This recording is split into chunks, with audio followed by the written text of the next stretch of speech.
Welcome to Supercar. If you're looking for the ultimate breakdown of budget brilliance, hit that subscribe button now, because today we're revealing the hidden compromise Dacia doesn't want you to find in their biggest, boldest car yet. For years, Dacia has specialized in delivering maximum utility at minimum cost, and with the launch of the 2025 Bigster, the brand is attempting its greatest market disruption yet, entering the notoriously competitive C-SUV segment, where it takes on titans like the Nissan Qashqai and Kia Sportage.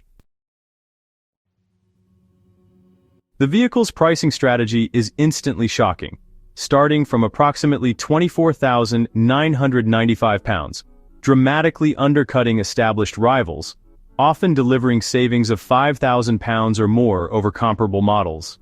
Buyers are offered genuinely compelling utility, including class-leading interior space, generous passenger legroom, and an immense boot volume, reaching up to 667 liters. Dacia is consciously positioning itself as the anti-premium champion, maximizing durability and volume while trimming expensive refinement and technological bloat.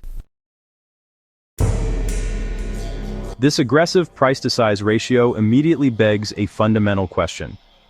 How can a car of this scale, measuring 4.57 meters in length, be offered so affordably, and what are the invisible, non-negotiable costs incurred to achieve this budget miracle? Wait, how did Dacia make a massive SUV for B-segment money?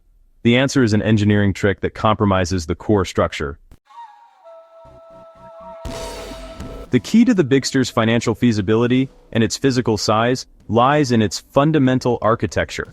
The Bigster is built on the competitive and flexible CMF-B platform, the very same chassis that underpins smaller B-segment models within the Renault-Nissan-Mitsubishi alliance, such as the Duster, Jogger, and Renault Clio.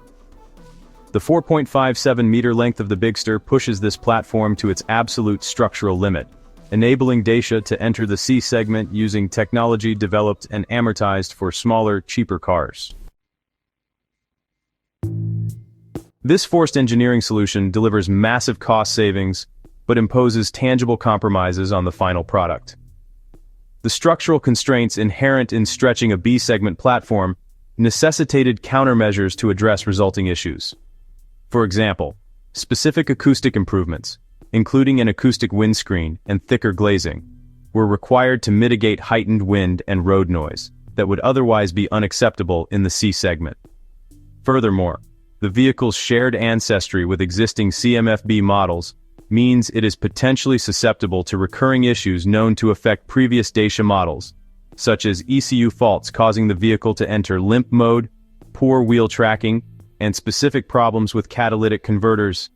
These are not unexpected component failures but rather unavoidable trade-offs inherited through the fundamental platform decision, implicitly limiting the ultimate performance and, crucially, the crash performance of the vehicle compared to rivals built on dedicated, larger C-segment platforms. You can forgive a budget car for looking cheap, but you can't forgive it when the cost-cutting hits the road. The underlying engineering compromises translate directly into a noticeable lack of refinement in the driving experience. The Bigster is engineered for function and durability, not finesse. When driving, the hybrid 155 powertrain, which combines a 1.8-liter engine with a battery and electric motor to produce 153 horsepower, is often described as not the smoothest of hybrids. Acceleration to 62 miles per hour takes 9.7 seconds, placing it firmly in the functional, rather than sporting, category. The innovative, clutchless, multi-mode automatic gearbox used in the hybrid variants, while clever in its design, can feel quite clunky or exhibit a slight pause when accelerating, a disconcerting sensation noted by reviewers. These observations highlight that Dacia deliberately focused on component simplicity and cost efficiency over fine-tuning the powertrain's software mapping and integration. The lack of refinement extends to the chassis dynamics. The electric steering has been described as a little twitchy, needing constant adjustments to keep it on the straight and narrow.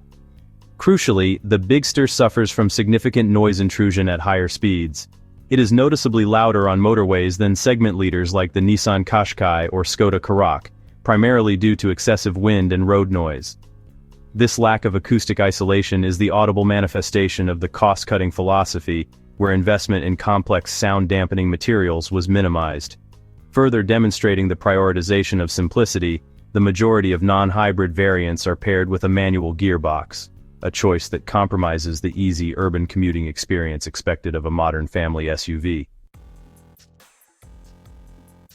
Stepping inside reveals where the real money was saved, and it's a commitment to durability over dignity. The Bigster's interior design adheres strictly to the ethos of durability over luxury. Cabin materials are consistently described as being hard and feel robust. This material choice is exemplified by the use of durable solutions, like washable upholstery in the range-topping Extreme trim. Dacia's focus is clearly on maximum functionality, highlighted by physical utility features such as the 8.6-liter chilled compartment in the center console, and the highly practical U-clip attachment points throughout the cabin. So, when it comes to technology, the Bigster is, really designed to be functional but minimalist. It comes with the necessary features, like a 10.1-inch central touchscreen and wireless Apple CarPlay or Android Auto connectivity. Still, the general consensus is that the vehicle shows a bit of a technological lag and offers what many call an outmoded infotainment system when you compare it to the feature-rich digital cockpits of its rivals. Dacia actually made a strategic decision here, choosing to invest in low-cost, high-utility physical features instead of, expensive and proprietary electronic interfaces. By relying on wireless phone replication, Dacia basically outsources the ongoing development and cost of cutting-edge software and connectivity to the driver's own mobile device.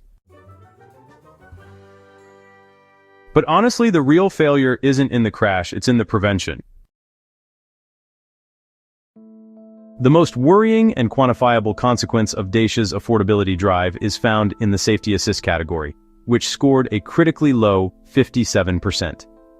This metric assesses the sophisticated preventative technology designed to avoid accidents entirely, relying on complex sensors and algorithms, the most expensive parts of modern safety systems. The 57% score is a direct result of key functional limitations and active omissions in high-tech features. While the Bigster includes autonomous emergency braking and lane keep assist, its preventative safety suite is significantly stripped down. Critical omissions include the total absence of child presence detection, a vital modern feature designed to prevent heat stroke fatalities, and the lack of a rear seatbelt reminder. However, the most revealing detail is the status of the intelligent speed limiter. The vehicle possesses the necessary hardware, yet the crucial ISL functionality is set to not default on. This engineering choice allows Dacia to claim compliance with the EU's General Safety Regulation 2 mandate. The system is physically present, while functionally minimizing its effectiveness in real-world scenarios. By requiring the driver to manually activate the ISL upon every ignition, Dacia successfully avoids the substantial calibration and integration costs required for a seamless, always-on speed management system. This is a deliberate exploitation of a regulatory loophole, effectively trading consistent, high-tech accident prevention for a lower sticker price. So, is the Dacia Bigster the budget brilliance we hoped for, or a compromise too far?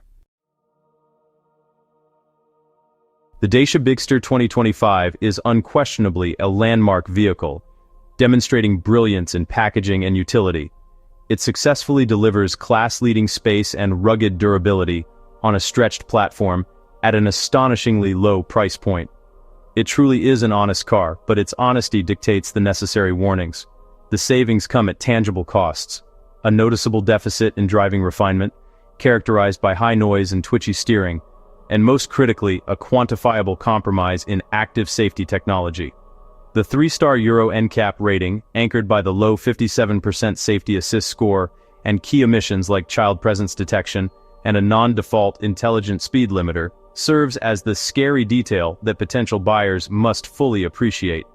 the Dacia Bigster forces the consumer into a clear choice: maximize savings and practicality, or insist on the 5-star technological redundancy and premium refinement that remain the hallmarks of its more expensive rivals.